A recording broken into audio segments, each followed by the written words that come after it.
scholar An Shapiro, Executive Director of ArtStream, and I'm here with one of ArtStream's 5 co-founders, Nicollete Stearns. Nicollete is a theater educator, social skills trainer, playwright, and director. With ArtStream, she designs curriculum for leadership programs which teach social and pre-employment skills using an arts model. Among these programs, she created the award-winning Positively Speaking workshops in partnership with Down Syndrome Network of Montgomery County. Nicollete has written 2 books, an interactive handbook called ArtStream for Life, a social skills and communication handbook for self-advocates, and a children's book, The Colorful Adventures of Pauline and Tiff. ArtStream for Life was published by ArtStream Inc. and Tilson and Diaz Solutions Inc. and produced with a grant from the Maryland Developmental Disabilities Council. The lessons in the handbook are presented live by Nicollete and a self-advocate to help the audience understand that communication skills are for everyone. Nicollete is proud to co-host Montgomery County, Maryland's first inclusive talk show, Telling Your Story with Terrell and Nick, which just won the 2019 Montgomery County Media Viewers' Choice Award for Best Host and Co-Host. In 2017, Nicollete was awarded Outstanding Technical Achievement by the Ethan Saylor Memorial Film Festival. The award recognizes Nicollette's commitment to empowering individuals with disabilities and, especially, her work preparing self-advocates with Down syndrome to speak in the halls of Congress. Nicollete is a proud member of Leadership Montgomery 2010 core class and holds a Master's of Education from George Mason University. Welcome, Nicollete. Thank you. We're so glad to have you. Thank you. So let's talk first, what's your current role at ArtStream? Well, my current role is I am a master teacher. So I am available to support, to guide, to counsel any of our teaching artists or mentors or assistants in any way that they might need so that they feel supported in their work. And I'm also the assistant director for Gaithersburg A. Okay, and Gaithersburg A is an inclusive theater company.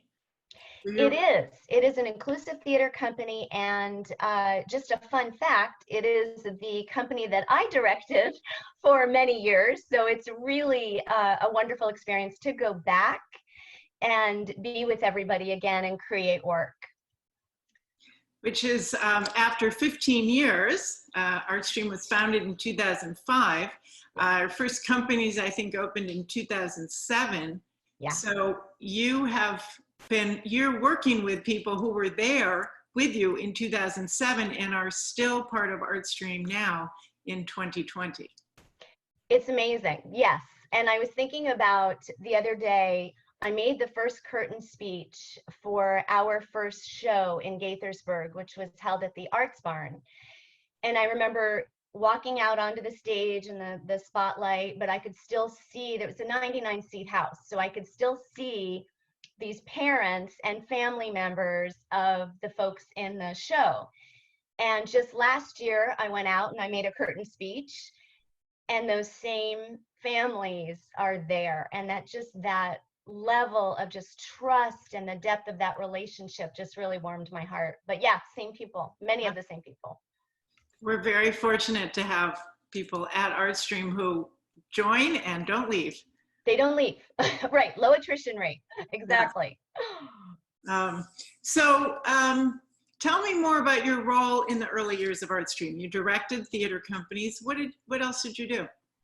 You know, it's funny, when I think about the early years, I think in many ways it was sort of, we all wore a lot of hats, kind of in other duties as assigned.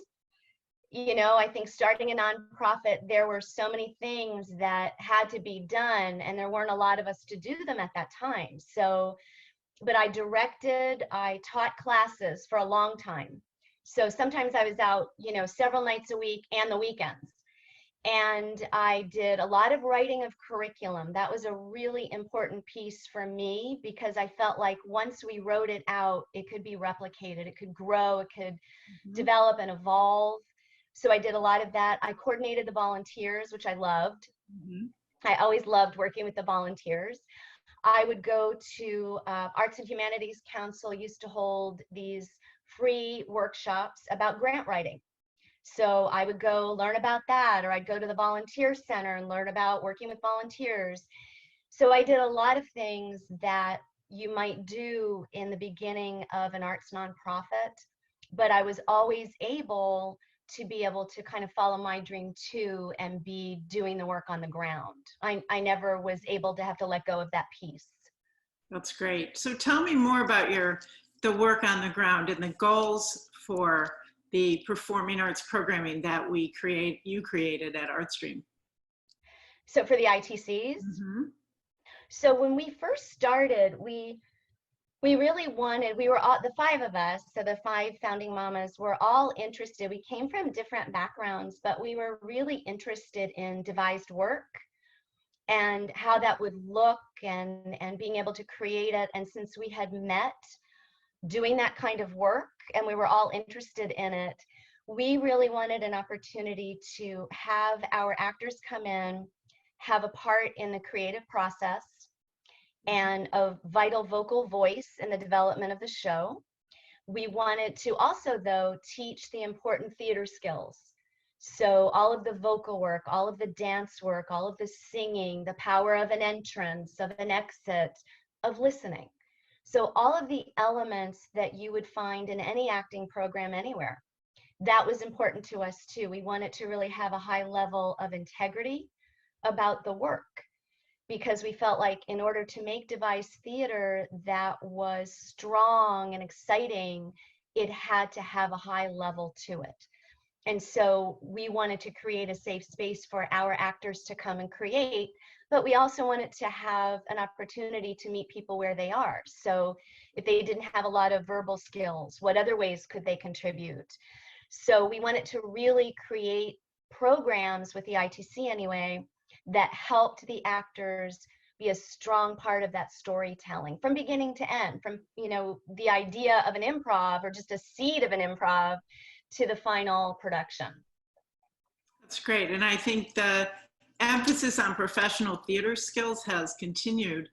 You've never talked down to people. You've never made different words for how things are, you know, stage right, stage left. Right. All of those terms, that's what our actors learn. Absolutely. I think it's so important to be speaking that language. I mean, we are all actors. And I think that it's very important that we share that with our actors and continue to encourage them to grow as performers. I mean, that's one of the greatest things about being in the arts, is that you literally never stop learning and growing. So I think it's really a disservice if we didn't provide those opportunities to our students. I mean, for us to be able to continue to find a way to pivot with them and to grow and to challenge them is exciting. It's exciting for them and for us.